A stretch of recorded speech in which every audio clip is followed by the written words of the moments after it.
Welcome to the Explainer. Today, we're diving into a really cool feature in Linux called LVM snapshots. Seriously, this is a powerful safety net for anyone managing a system. If you've ever worked with live data, you know that feeling when one wrong command could just ruin your entire day. Well, we're about to look at the tool that turns that potential catastrophe into, believe it or not, just a minor hiccup. So picture this. It's late, you're running a cleanup script, and a tiny typo in your rmrf command just, poof, vaporizes a critical production directory. We've all been there, or at least had nightmares about it. That heart-stopping, ice-in-your-veins moment of pure panic is exactly what we're here to solve today.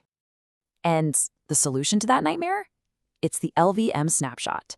Honestly, the best way to think of it is as a magical undo button for your entire file system. It literally captures the state of your data at a specific moment in time, giving you a perfect rollback point if things go sideways.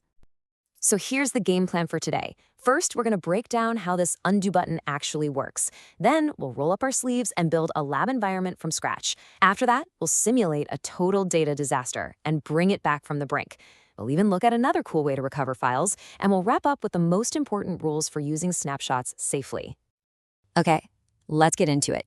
What exactly is an LVM snapshot?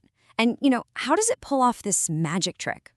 So at its core, an LVM snapshot is a point-in-time image of one of your logical volumes. We call that the origin volume. And this is awesome for two main reasons. First, you can take a safe backup of a live running system without worrying about files changing in the middle of it.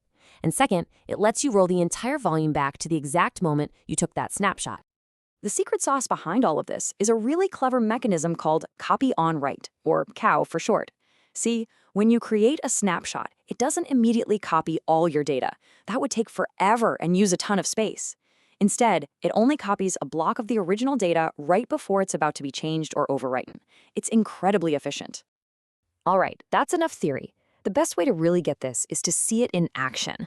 So let's get our hands dirty and build a test environment from the ground up. First things first, we need to prepare our disk. We'll use the classic fdisk command on a new disk, let's say /dev/sdb, and we'll create two new partitions, 5 gigs each. Now this next part is crucial. Inside fdisk, you have to change the partition type to 8E. That's what flags it for Linux LVM. Then you just write the changes and run partprobe to make sure the kernel sees the new partitions without a reboot. Okay, now we build the LVM structure. First, pvcreate initializes our partitions so LVM can actually use them. Then, vgcreate bundles them together into a volume group, which we'll just call system. Think of it as a pool of storage. From that pool, we use lvcreate to carve out our 3 GB logical volume, which we'll name data. After that, it's business as usual. Format it, mount it, and throw some test files in there so we have something to lose. And now, for the part you've been waiting for, we've got our data, our system is ready. It's time to create our safety net, cause a little chaos, and watch the magic of recovery happen right before our eyes. Creating the snapshot itself is shockingly simple. It's just one lvcreate command. Let's break it down. The -L1G flag gives it 1 GB of space to store changes. The -S is the important part. It tells lvcreate this is a snapshot. And -N snap data just gives it a memorable name. Finally, you just point it to the volume you want to protect. A quick LVS command will show you it's there and ready to go. Now, this is a big one, sizing your snapshot. You might be wondering why we chose 1 gig for our 3 gig volume. Well, a really good rule of thumb is to allocate about 20 to 30% of the original size. This gives you plenty of headroom for a decent amount of data changes. And you have to be careful, because if that snapshot fills up, it becomes invalid. Your safety net is just gone. Okay, everything's in place, our data is sitting there, our snapshot is watching over it. It's time to do the unthinkable. Let's break something. So we just navigate right into our /data directory, and we run the command that gives sysadmins cold sweats. Sudo rmfrf. And gone. Just like that. A quick ls confirms our worst fears. The directory is totally empty. All our test files have vanished into thin air. So this is it. This is that moment of panic we talked about. Is it time to start polishing up the resume? Is all that hard work gone forever? Absolutely not, because we planned ahead. We have our snapshot. And bringing it all back is surprisingly easy. First, and I cannot stress this enough, you must unmount the original volume. You can't perform the surgery while the patient is awake. Then we run the hero command, LVM convert, -merge, and point it to our snapshot. This tells LVM to rewind time. Finally, we just mount the volume again. And what you'll look at that. We run ls/data one more time, and every single one of our original files and folders is right back where it should be, completely unharmed. The disaster never happened. You'll also notice the snapshot itself is gone. It did its job, and LVM automatically removed it. Now, that merge method is fantastic. It's a total lifesaver. But what if you can't unmount the volume?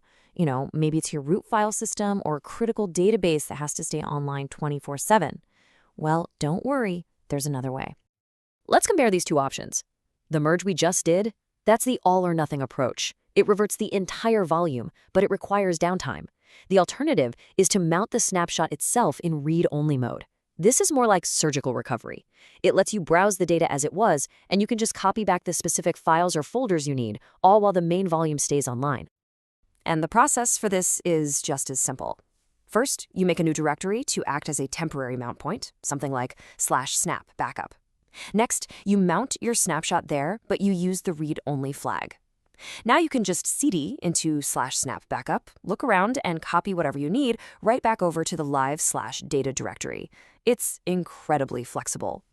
We've seen just how powerful this tool is, but you know what they say, with great power comes great responsibility. So to wrap things up, let's go over the essential rules and best practices to make sure you're using snapshots safely and effectively. And here's a little something for you to take with you, a handy cheat sheet. It's got all the key commands we've talked about today: creating, viewing, merging, even deactivating logical volumes. This is definitely a slide you'll want to screenshot for future reference.